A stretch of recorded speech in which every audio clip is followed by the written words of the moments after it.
Bonjour Monsieur Martinez, Bonjour, merci de m'accueillir chez vous dans le avec quartier plaisir. République. Avec plaisir. Donc la règle du jeu, c'est que vous me donniez deux points, un point négatif et un point positif à votre avis sur Gennevilliers. D'accord. Allez-y. Alors, on va commencer par le point positif. Le point positif de la ville de Gennevilliers, c'est vraiment les infrastructures de loisirs. Tout ce qui va toucher au sport. Nous, on vient d'une ville d'à côté et on a été De quelle vraiment ville? à Nières-sur-Seine, Merci. pour ne pas les citer. Et j'ai vraiment été bluffé par la qualité des infrastructures. Tennis, piscine, enfin, il y a vraiment de tout. Et cette qualité. Hmm. Donc, quand on voit ça, on se dit, on a envie de venir. Ça, c'est très clair. Et le point négatif? Le point négatif, ça va concerner notamment tout le recrutement et la formation des animateurs. C'est vrai que bon, les enfants sont suivis par des animateurs. Euh, j'ai entendu et j'ai aussi moi vu de temps en temps quelques peut-être Hmm. lacunes, quelques faiblesses, un axe d'amélioration. Hmm. Ce serait plutôt pas mal. C'est un axe sur lequel on travaille en termes de formation avec eux et de professionnalisation. D'accord, Et d'accord. sinon, donc maintenant, c'est de me dire un peu les trois aspects sur lesquels vous souhaitiez débattre avec moi ou discuter. Alors les trois aspects, je pense, qui reviennent assez souvent, c'est notamment la qualité des collèges. C'est vrai qu'aujourd'hui, la ville de Gennevilliers sait attirer beaucoup de nouveaux habitants. Hmm. L'élémentaire se passe très très bien, on est très content. Moi, je me pose la question, par la suite, le collège. Hmm. Comment Alors, ça va se passer? c'est une inquiétude récurrente des parents, de tout temps d'ailleurs, le collège, puisque c'est l'âge où les enfants commencent à échapper aux parents et les Ouais. parents ont peur sur des questions de sécurité et de niveau. Ce qui s'entend, surtout qu'on est dans une ville populaire où Mhm. la question du niveau, faut le travailler et monter en exigence. Le collège Édouard Vaillant, par exemple, est un des collèges, je l'ai appris récemment, qui a un niveau de réussite au brevet supérieur à la moyenne départementale. D'accord. Donc ça, c'est pour vous dire qu'il y a des craintes qu'il ne faut pas forcément toujours avoir. Moi, mes enfants ont fait toute leur scolarité dans les collèges de Gennevilliers, enfin les écoles primaires et les collèges de Gennevilliers.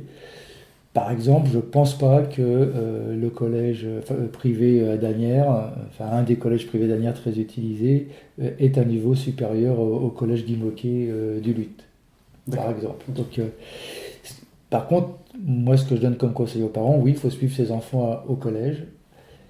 Les enfants qui réussissent bien à Gennevilliers, il y en a beaucoup, puisqu'on a quelques-uns qui vont à Janson de Sailly, qui se retrouvent dans des collèges même à ses côtés, à Paris. Le problème qu'ils rendent, pas des collèges, dans des lycées ensuite, après Ouais. le collège, Ouais. ce qui arrive souvent, c'est moins un problème de niveau dans les matières fondamentales qu'une question de culture générale. C'est ça dont souffre la majorité des enfants Mhm. de milieux populaires. Ouais. Et donc là, à nous, parents, d'essayer de compenser cela, mais beaucoup le font, comme vous certainement, d'aller dans des expos, inscrire ses enfants au conservatoire, c'est ce qu'on donne comme conseil. Et après, on travaille avec les collèges pour être toujours en exigence, monter les niveaux. Bon, par exemple, les effectifs dans les collèges de Gennevilliers sont inférieurs aux effectifs dans Mhm. les autres collèges. Ouais, C'est c'est aussi vrai. un avantage pour le suivi des enfants. C'est vrai. Après, je donne de leçons à personne, parce que bon, c'est des choses assez personnelles sur le suivi de ses enfants, ses capacités à suivre et sa capacité à avoir confiance dans ses enfants, parce qu'après, c'est une question de confiance aussi. Bien sûr, d'accord. Donc pour l'instant, il n'y a pas d'idée de Non, ce qu'on collège en privé. travaille. Non, et moi je ne suis pas pour les écoles privées. Je D'accord. respecte le choix des gens qui le feraient. Mhm.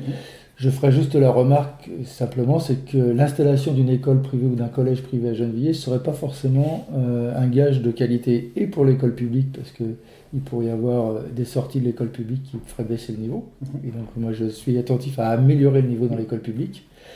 Et malheureusement, vu la composition sociale de la ville, je ne suis pas sûr qu'on n'ait pas un collège qui regroupe les jeunes qui ont les difficultés non plus. Ouais. Ce qui arrive dans les écoles privées d'Asnières, c'est ce qui peut arriver. D'ailleurs, les gens qui ont un peu de pouvoir d'achat à Asnières ne mettent pas forcément leurs enfants dans les écoles privées d'Asnières. Ouais. Ils les emmènent dans Paris. Dans Paris. Donc, si vous voulez, c'est reculer une étape, mais Ouais. je ne suis pas persuadé que ce soit la solution. Il faut mieux se battre pour que nos collèges et écoles primaires et élémentaires aient un bon niveau. Ok, parfait. Votre deuxième aspect? Deuxième aspect, ça va concerner bien sûr cette fameuse ligne 13. Aujourd'hui, il y a beaucoup de monde sur cette ligne. Oui. Beaucoup d'arrivants aussi à venir avec les différents programmes qui vont être livrés. Mm. Comment ça va se passer? Alors, je suis comme vous très inquiet. Ça fait 10 ans qu'on se bat pour avoir un débranchement de la ligne 13. Mm. La RATP, je dis, nous ment en nous disant que la prolongation de la ligne 14 va nous régler le problème et que la création de la ligne 15 va nous régler le problème. Je ne pense pas que ça réglera les problèmes, parce que moi je souhaite qu'il y ait de plus en plus de monde qui utilise les transports en commun. On ne peut pas à la fois dire il faut plus de voitures et en même temps pas développer les transports en commun.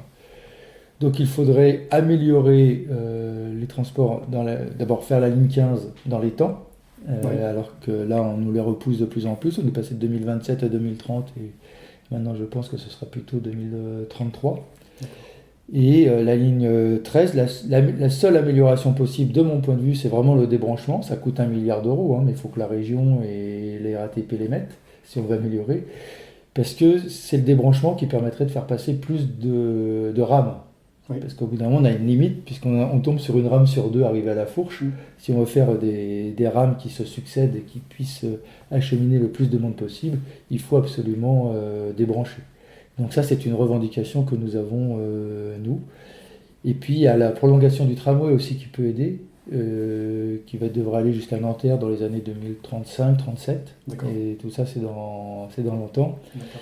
Et puis je suis pour étudier, même si ça réglera pas, ça n'a pas la même capacité qu'une rame de métro, d'essayer d'avoir des voies en site propre pour les vélos aussi, parce qu'on pourrait avoir beaucoup de personnes qui partent de Gennevilliers en lien avec le Vélib, mais aussi leur vélo personnel, Mm. pour aller sur Paris. Je crois que ça pourrait désengorger un peu, mais il faut vraiment que le métro ils investissent. Et Ouais. malheureusement, Ouais, ils ne c'est font pas ce choix-là. C'est pas de votre fait Voilà. uniquement. Non, ça c'est le métro, c'est nous on demande, mais c'est la région qui en est responsable avec la RATP. D'accord. Ok. Voilà. Bon, affaire à suivre. Affaire à suivre. Parfait. Bah, si vous souhaitez, on peut évoquer effectivement un troisième point. Euh, le nouveau centre-ville va arriver. Oui. On est tous très contents. Euh, la question se pose notamment sur les futurs commerces à venir. Mm. Quels seront les types de commerces? On parle souvent de commerce dit de qualité, Oui. des services. Comment vous voyez la chose? Est-ce que vous avez un point de vue, Mm. une possibilité de pouvoir... Alors j'ai un point de vue.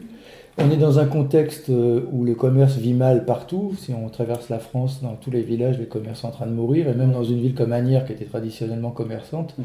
les commerces de bouche, etc., commencent à être remplacés par des banques et des ophtalmos aussi. Ouais.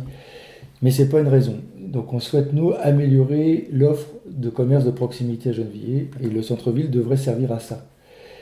Pour être sûr, on a mis une propriété unique de tous les commerces du centre-ville que l'on va créer. C'est Sopic qui va être le propriétaire et qui va louer à des commerçants. D'accord.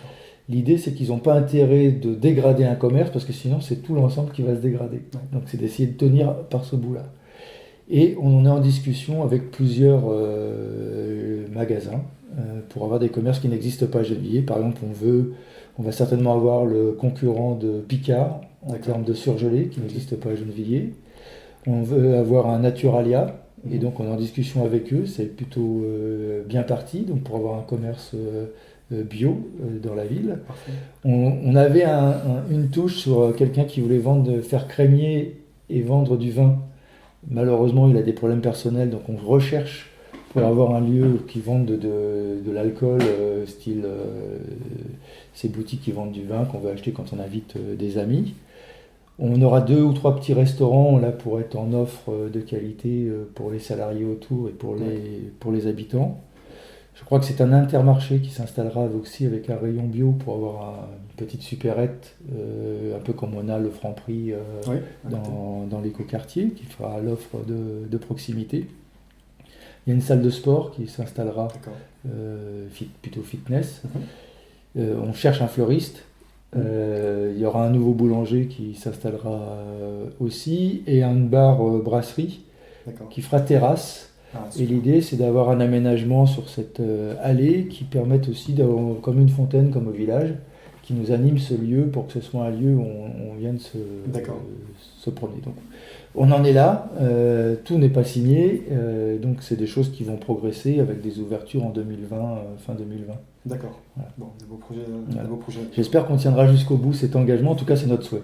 Ok. Voilà. Très- c'est- Bon, en tout cas, merci de votre Bah, je vous en invitation. prie, avec plaisir. Merci, Et Denis. si vous aussi, vous souhaitez avoir ce type de rencontre chez vous ou ailleurs dans l'espace public, ben, il vous suffit de m'envoyer un mail et on trouvera un moyen de prendre rendez-vous. Merci. Merci à vous. Merci à vous.